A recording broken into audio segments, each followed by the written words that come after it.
पहली हालत में यानी जबकि ध्यान और भजन में रस और आनंद मिलता है, वह तो ऐन दया और मेहर सद्गुरु दयाल की प्रकट तौर पर नजर आती है। पर दूसरी हालत में जब ध्यान और भजन में रस और आनंद कम मिलता है या एक दो रोज नहीं मिलता, तब सद्गुरु दयाल की दया प्रकट तो मालूम नहीं होती और इस सबब से मन घबरा जाता है और ख्याल करता है कि दया खिंच गई या किसी सबब से गुरुदेव या मालिक नाराज हो गए, जो आनंद मिलता था वह जाता रहा या बंद हो गया। अब समझना चाहिए कि इस दूसरी हालत में भी जिसका जिक्र ऊपर हुआ है कि भजन और ध्यान में रस और आनंद कम में हो गया है, वहाँ भी दया संग है। यानी ध्यान और भजन में रस न मिलने और कम होने के 3 सबब हो सकते हैं और वे ये हैं, और उनका उपाय और जतन भी संग संग लिखा जाता है। वो 3 सबब ये हैं। पहला कारण यह है कि इत्तेफाक से किसी निपट संसारी या निंदकों का संग हो गया है और उनके वचन तान और हंसी और परमार्थ के विरोधी वचन या सद्गुरु मत की निंदा को सुनकर के मन में भ्रम या रूखा और फीकापन आ गया है और अभ्यास के वक्त वे ही वचन याद आए और उनका असर ऐसा हुआ कि उस वक्त विरह और प्रेम सूख गया, और जब ऐसा हुआ तो उसी वक्त मन और सूरत गिर पड़े और जो आनंद और रस आता था वो जाता रहा। इस विघ्न का जतन और इलाज अभ्यासी के हाथ से। सबब इसका यह है कि अभी भक्ति जरा कच्ची है और सत्संग के वचनों की याद और उनकी समझ भी कम है। नहीं तो ऐसा होना चाहिए था कि संसारी और निंदकों के वचन का फौरन काटने वाला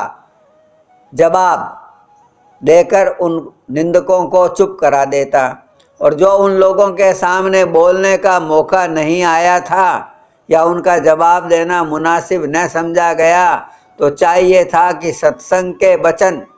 और परमार्थ में भक्ति की रीति को विचार कर उन बातों के असर को अपने दिल से दूर कर देता और इस तरह की नासमझी की बातें कहने वालों को नादान और विरोधी और अभाग्या समझता और अपने भाग्य को सराहता और ज़्यादा तवज्जो से फिर अभ्यास में लग जाता। इलाज दूसरे के हाथ से या पोथी के पाठ से। जो इस कदर अपने में ताकत नहीं पाई गई, जैसा कि अभी कहा गया, तो अभ्यासी के लिए मुनासिब है कि इसी किस्म के वचन संतों के वाणी वचनों में से पोथी सार वचन, नसर याने वार्तिक और नजम याने छंदबंद या सद्गुरु प्रेम प्रकाश और प्रेम वाणी और प्रेम पत्र में से निकाल कर गौर के साथ पढ़े या अपना हाल किसी अपने से बड़े यार बराबर के सत्संगी के सामने जाहिर करेंगे, फिर उससे अपनी तबीयत का इलाज करावे, यानी भ्रम और अनसमझता को दूर करावे। पोथियों में जो संतों के वचन हैं और प्रेमी सत्संगी के वचन से जरूर मदद मिलेगी और सद्गुरु दयाल की दया से वह भ्रम और नादानी जल्द दूर हो जाएगी। तीसरा उपाय सद्गुरु दयाल के चरणों में प्रार्थना। जो ये दोनों उपाय भी न बने तो भजन या ध्यान में जोर लगावे और वास्ते प्राप्ति दया के प्रार्थना करे। सद्गुरु दयाल अंतर में समझ और सहारा देंगे। दया का वर्णन। अब समझो कि ऐसे चक्कर के आने में भी दया है। जो मन में कचाई और कसर गुप्त यानी छिपी हुई धरी थी, वह इस तौर पर प्रकट हुई और उसका इलाज किया गया है। फिर आइंदा को वह कचाई और कसर या तो बिल्कुल दूर हो जाएगी या बहुत कम हो जाएगी, और उसका इलाज भी हमें मालूम हो जाएगा कि जब जब ऐसी कसर प्रकट होवे तब तब बेदस्तूर सत्संगी और पोथियों से मदद लेकर उसको काटे और उस कसर को दूर करे। भजन और अभ्यास में रस कम होने का दूसरा कारण यह है कि सैर और तमाशा या धन वालों और हाकिमों के संग से कोई तरंग मन में संसार के भोगों या पदार्थों की या बड़े ओहदों या नामवरी के कामों की पैदा हुई और उन पदार्थों या भोगों के न मिलने या मुश्किल से मिलने के ख्याल से मन सुस्त और उदास हो गया और ख्याल किया कि कुल मालिक सद्गुरु दयाल छिन में जो चाहें सो बख्श देवें, पर मेरे को क्यों नहीं देते, या यह कि किसी रोज भोगों में मामूल और हद मुकर्रर जो की हुई है उससे ज़्यादा और नामुनासिब और बेजा बर्ताव हो गया, या फिर ज़्यादा अभिलाषा और ख्वाहिश किसी किस्म के भोगों की मन में औरों का हाल सुनकर या पढ़कर पैदा हुई, तो उस वक्त भी मन सुस्त और दुखी हो गया और ख्याल करता है कि सद्गुरु दयाल उसके मन और इंद्रियों की पूरी संभाल क्यों नहीं करते और क्यों उसमें तरंगों को उठने देते हैं या भोगों में क्यों उसको बरतने देते हैं। और इस हालत में भजन और ध्यान का रस और आनंद बिल्कुल नहीं आता है और तबीयत परेशान हो जाती है। इस दूसरे विघ्न का जतन और इलाज अभ्यासी के द्वारा, अभ्यासी के हाथ से। ऐसी हालत में अभ्यासी को चाहिए कि संतों के वचन निस्बत मन और माया और संसार के भोग विलास यानी चेतावनी और मन के स्वभाव और चाल के शब्द या वचन को समझ समझ कर पाठ करे, सत्संग के वचन याद करके अपने मन को समझावे कि क्यों फिजूल और नामुनासिब चाहें उठाकर और उनके पूरे होने की ख्वाहिश सद्गुरु दयाल से करके ना हक उनकी तरफ से रूखा और फीका और दुखी और उदास क्यों होता है, और मन को समझावे कि क्यों अपनी भक्ति और ध्यान और भजन के अभ्यास में स्वयं विघ्न डालता है, क्योंकि संतों और महात्माओं ने पहले ही यह बात समझा दी है कि सच्चे परमार्थी को मालिक से केवल मालिक को ही मांगना चाहिए, यानी वह कुल दातार है, वह मालिक कुल दातार है। सर्व भोग और पदार्थ और हुकूमत और नामवरी उसी की दात है, सो दाता से दाता ही को मांगना चाहिए, दाता से दात नहीं मांगनी चाहिए, क्योंकि जब दाता दयाल प्रसन्न होगा तब जो दात अपने सच्चे प्रेमी के वास्ते मुनासिब होगी वह आप अपनी तरफ से देगा। जिसमें उसके दुनिया या परमार्थ का नुकसान नजर आएगा वह दात अपने प्यारे बच्चों को वह मालिक नहीं देगा। इस वास्ते ऐसी दात के न मिलने में कभी उदास या दुखी नहीं होना चाहिए। दूसरे विघ्न का इलाज या जतन दूसरों के हाथ से। जो वाणी और वचन पढ़कर और इस तरह सोच और विचार करके मन न माने और बार बार वही चाह उठावे या भोगों में या उनके ख्यालों में भरमता ही रहे, तो मुनासिब है कि सतगुरु या साध गुरु से, और जो उनसे मेला न हो सके तो प्रेमी सत्संगी से जो अपने से अभ्यास और भक्ति में जबर होवें, उनके सामने अपना हाल खोलकर या इशारे में अर्ज करे और फिर जो वचन वे कहें चित्त देकर सुने और विचारे कि तुच्छ और नासमान भोग और पदार्थ के वास्ते अपने भजन और ध्यान के रस और आनंद को कुर्बान करना और अपनी सच्ची भक्ति में विघ्न डालना और अपने प्यारे परमपिता सद्गुरु दयाल से विमुख होना कितने भारी नुकसान की बात है। और सच्चे प्रेमियों और सत्संगियों की सभा में हम किस तरह से, किस कदर हमारा शर्म से सिर झुकाना पड़ेगा और अपनी सूरत के कल्याण और फायदे में हम आप ही विघ्न डालना, किस कदर पाप कमाना और अपने उद्धार में खुद देरी करना है। दूसरे विघ्न का तीसरा उपाय प्रार्थना सद्गुरु दयाल के चरणों में। ऐसी समझ लेकर उन नाकिस और ओछे भोगों की वासना को जल्द दूर करके अपनी गलती और चूक पर शर्मिंदा होकर शर्माकर मुआफ़ी के वास्ते चरणों में प्रार्थना करे और सर्व अंग करके यानी पूरी तवज्जो के साथ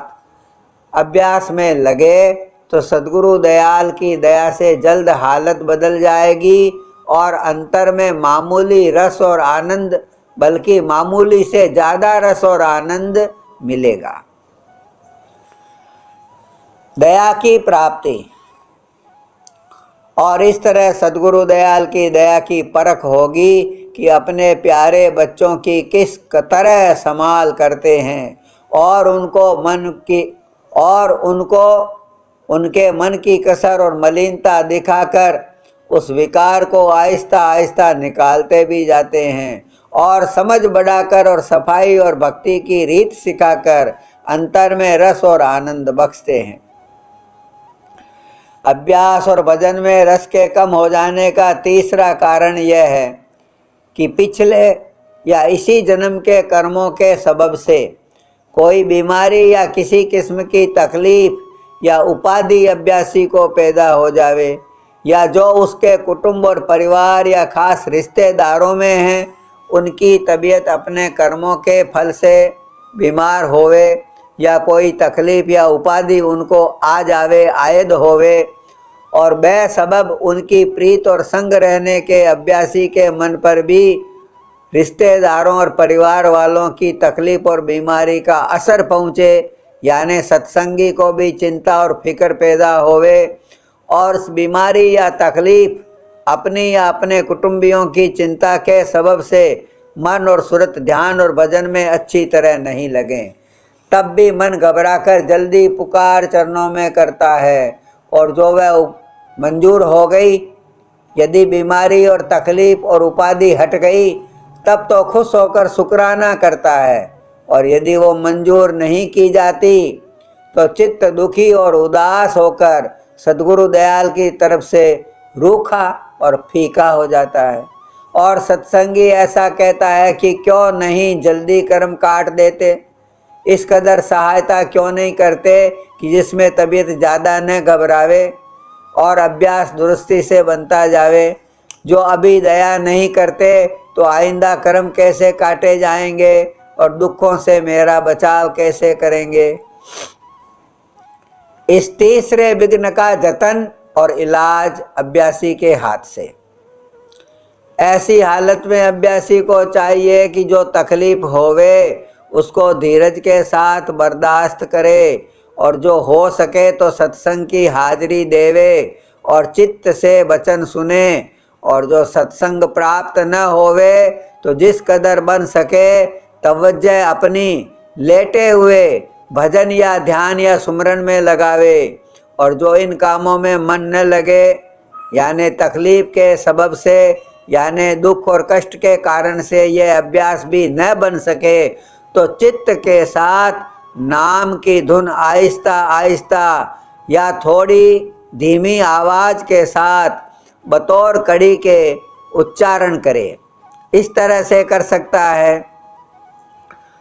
सतगुरु सतगुरु सतगुरु स्वामी, या इस तरह से कि सतगुरु दयाल हे सतगुरु दयाल हे सतगुरु दयाल, या इस तरह से हे सतगुरु दयाल बंदी छोड़, सतगुरु दयाल बंदी छोड़, सतगुरु दयाल बंदी छोड़। और जो धुन के साथ नाम का उच्चारण भी न कर सके तो पोथी का पाठ करे या दूसरे से पाठ कराकर तवज्जो के साथ उसके अर्थ और मतलब पर नज़र या ध्यान रखकर सुने। इनमें से जो काम भी अभ्यासी से थोड़ा बहुत बन आएगा तो जरूर तकलीफ किसी कदर कम हो जाएगी, क्योंकि वह तकलीफ पिछले नाकिस कर्मों के सबब से पैदा हुई है।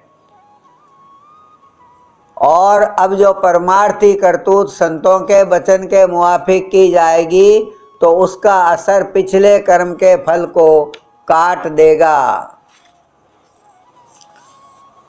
दूसरा उपाय दवा और दुआ लेना और दवा करना। सिवाय इसके अभ्यासी को मुनासिब है कि संत सद्गुरु और सद्गुरु दयाल की दया लेवे, और यह अभ्यास या सत्संग और प्रार्थना करने से दया हासिल होगी। इसके अलावा किसी गरीब और मोहताज यानी भूखों की दुआ लेवे, इस तौर पर कि अपनी ताकत और हैसियत के मुआफिक एक या दो या ज़्यादा सच्चे भूखे मर्द या औरतों या लड़कों को तलाश करके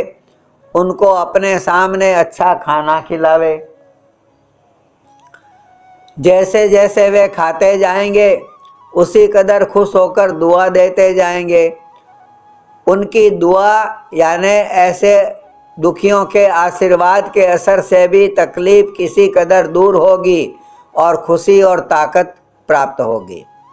और इसके साथ ही डॉक्टर या हकीम या वैद्य की दवा भी सद्गुरु दयाल की मेहर और दया के आश्रय करे, इससे भी बीमारी और तकलीफ दूर होगी और कम होती जाएगी।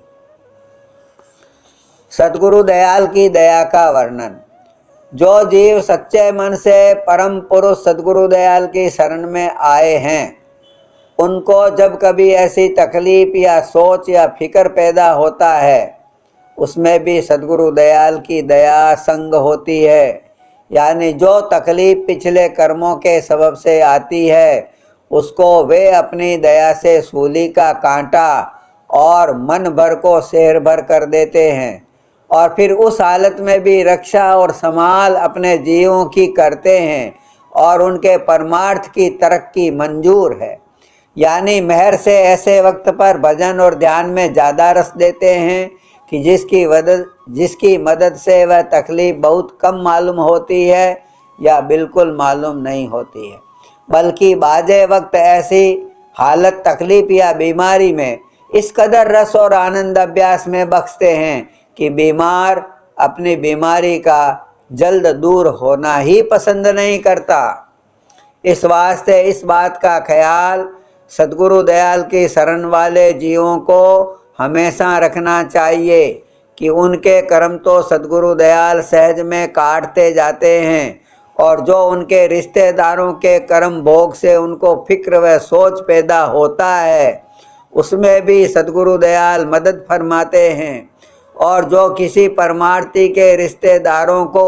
उससे या उनको उनसे सच्ची प्रीत है, तो उनके भी कर्मों के कटने में दया के साथ मदद होती है, यानी उनको भी दुख कम होता है, और उस दुख में भी अपने परमार्थी रिश्तेदार के दर्शन और वचन से